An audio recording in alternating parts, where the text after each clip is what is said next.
Turis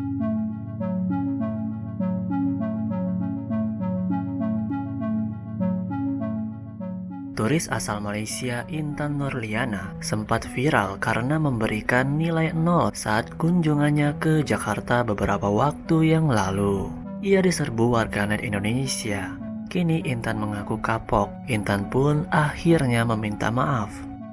Ia meminta netizen Indonesia agar berhenti melemparkan hujatan akan dirinya sebab sudah meminta maaf atas pernyataannya yang memberikan rating 0 ke Indonesia.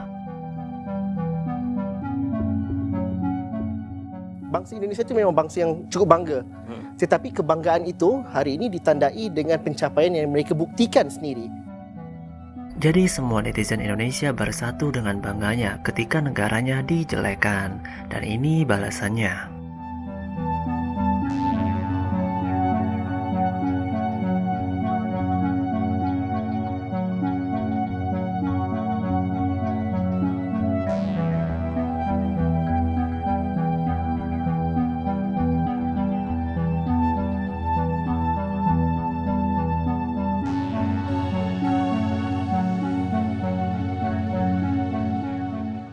Ada pula warga jiran Malaysia memberi review positif saat berkunjung ke Indonesia.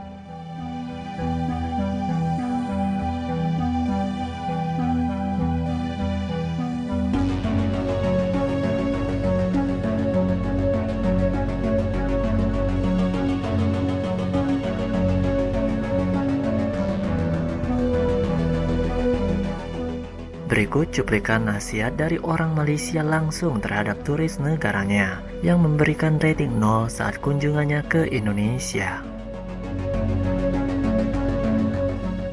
Sekarang ni saya jadi malu tau nak keluar bilik jalan-jalan di Bandung ni. Dia punya tahap malu tu sampai kening saya ni barat tokak melekat dengan kuat. Korang ada seorang orang kita ni, dia datang Indonesia, dia tak ikut resmi hakikat. Kalau datang rumah orang, butakan mata. Kalau keluar rumah orang, pisukan mulutnya amboi dia. Dia cakap Jakarta ni kotor lah, tak cantik lah. Itu imajinasi dia saja. Bilik saya bersih cantik je. Tapi dia cakap luar hotel. Jom kita tengok luar hotel. Ni bilik saya seorang diri. Di ruang tamu yang ada. Kita nak tengok luar hotel. Luar hotel, cantik bersih je. Saya ni berani angkat 4 jari lah menyatakan. Dah lebih sepekan saya di Indonesia ni, susah nak jumpa tempat yang ternoda dengan sampah sarap yang tak bersusila. Rakyat mereka ni tinggi tata krama. Tempat wisata debuan syurga. Anda kata saya ni berdusta? Lalu kenapa saya habiskan wang ringgit bercuti di Indonesia hingga Ramadan sepurnama lamanya? Kenapa? Kasih faham abang dekat kakak Intan Nurliana, jangan menghina negara orang lain. Ramai pula orang tag aku dekat dalam video ni. First impression kita orang kotor. Yang pertamanya, negara kita ni bersih sangat ke dek? Bersih sangat ke dek negara kita ni tak ada sampah? Negara kita pun banyak sampah. Lepas tu ramai pula orang yang buang sampah merata-rata kan? Ada tong sampah pun buang sampah merata-rata. Serabut? Dekat negara kita ni tak serabut ke dek? Kalau kau pergi kat area Sogo dekat KL tu pun serabut juga kan? Macam mana diorang boleh makan tepi jalan macam ni? Kau tak pernah nampak orang makan tepi jalan? Dekat negara kita ni memang tak ada orang makan kat tepi jalan Kita orang makan dekat restoran je, tapi still kotor, cawan berkulat, nasi ada macam ulat tu. Padahal nampak elok je kan dalam gambar ni. Tapi kau makan kan? Kalau kau dah tahu ada ulat, kau pergilah dekat peniaga tu, kau komplain dalam nasi ni ada ulat. Kau ingat orang Indonesia ni kotor sangat ke? Orang Indonesia ni pembersih. Aku pergi Jakarta, aku pergi Bandung, orang sana bersih-bersih. Tak ada maknanya diorang nak makan makanan yang ada ulat. Ataupun minum dekat cawan yang ada kulat. Kalau nak buat cerita pun agak-agak lah dek. Another restoran yang kotor. Semua restoran kita orang pergi kotor agak-agak lah dek. Aku tengok macam elok je. Kau pergi mana ni dek? Semua tempat kau pergi kotor. Jalan jam teruk dari KL. Hari kedua kita orang rasa nak balik juga. Dekat KL tak jam. Dekat KL tak jam. Dekat KL pun jam juga dek. Kalau kau pergi time orang nak pergi kerja ataupun orang nak balik kerja, memanglah jam dek. Dekat mana-mana pun jam. Dah nama je Jakarta. Aduh. Overrated bagi aku, tak kena taste kita orang langsung. Dah memang baju-baju orang Indonesia suka. Kita pun ada juga baju-baju orang Malaysia suka, tapi orang Indonesia tak suka. Ini dah memang test orang Indonesia punya. Janganlah kita hina test diorang. Kalau adik nak tahu, setiap negara masing-masing ada cara pakai dia. Orang Malaysia pakai macam ni, orang Singapura pakai macam ni, orang Brunei pakai macam ni, orang Indonesia pakai macam ni, orang Thailand pakai macam ni. Setiap negara ada style dia, dik. Jadi kita kena hormati style negara masing-masing. So kalau tak kena dengan taste kau, dik, kau diam-diam sudah. Tak payah nak tulis macam ni. Kau dah menghina tu. Kau menghina taste negara orang tu. So aku just nak cakap, sebaiknya bila kita pergi negara orang tu, kita hormati negara tu. Setiap negara ada kekurangan. Negara kita pun ada kekurangan. Banyak kekurangan kat negara kita. So bila kita pergi ke negara orang, kita belajar dia punya culture. Kita buka minda kita. Tengok benda yang baik. Benda yang baik kita bawa masuk ke dalam negara kita. Benda yang kurang kita jadikan pengajaran. Kita jadikan benda yang tak baik tu sebagai pengajaran supaya kita lebih bersyukur menjadi rakyat negara kita. Macam itulah, barulah kepala otak kita ni berkembang. Dan untuk pengetahuan korang, negara Indonesia ni antara negara yang berkembang maju. Ekonomi Indonesia memang betul-betul berkembang. Sebab tu kalau korang perasan, banyak produk-produk keluaran Indonesia dah pergi ke serata. Gue greget banget, dari kemarin gue pengen bikin VT ini. Nah jadi ada turis Malaysia ngebandingin Jakarta sama Kuala Lumpur dan dikasih rating sejelek itu. FYI gue udah tinggal seumur hidup di Jakarta dan gue kuliah di Kuala Lumpur 3,5 tahun.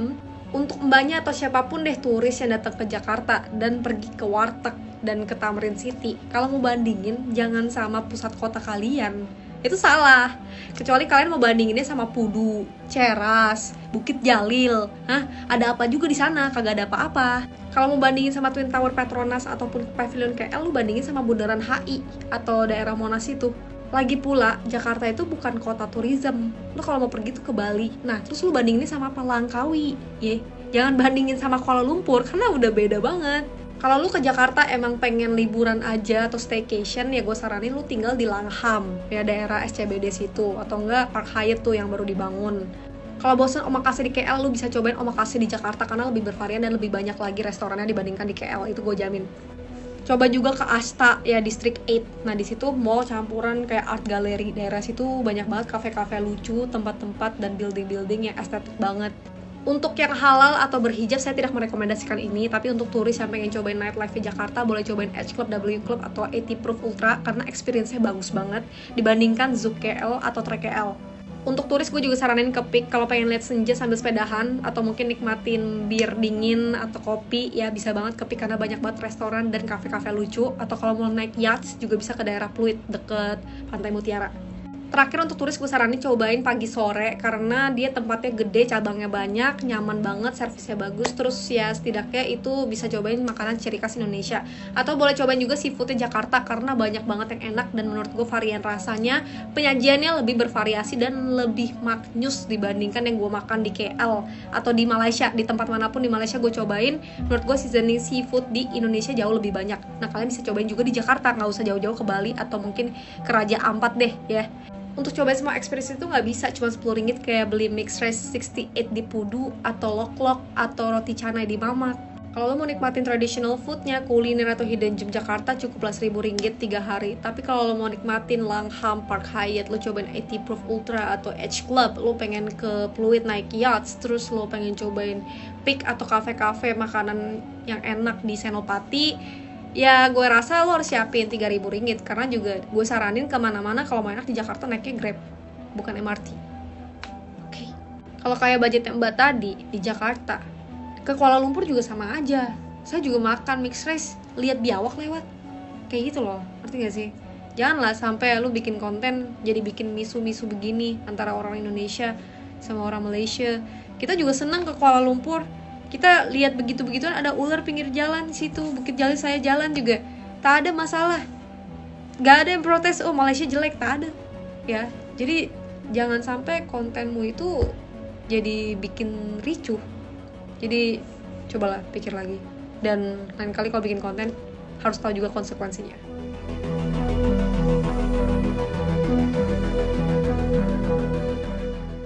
Ramai gila orang Indonesia yang tak puas hati dengan turis Malaysia ni yang rate Jakarta as 0/10. Dan sebagai seorang Malaysian yang tengah tinggal di Jakarta sekarang, I also feel that this is unfair because bukan sebab apa I nak backup Indonesia ke apa. In the end of the day, I'm still Malaysian, Malaysia di hatiku. But to be fair, dia punya points tu doesn't make any sense. Contohnya lah, pertama sekali cakap pasal Jakarta kotor. I dulu duduk dekat Subang tau. If let's say you go to SS15, which is where banyak kedai viral, makanan cafe, semua tempat you lepak atau nongkrong, kalau you pergi sana, dia punya tikus tu besar kapal kot. I sendiri pernah witness a cockroach orgy betul-betul depan kedai makan. We as orang Subang selalu joke that if you lift the kerak and kedai-kedai dekat SS15 tu, dekat bawah tu is a labyrinth, the main city of tikus dan lipas.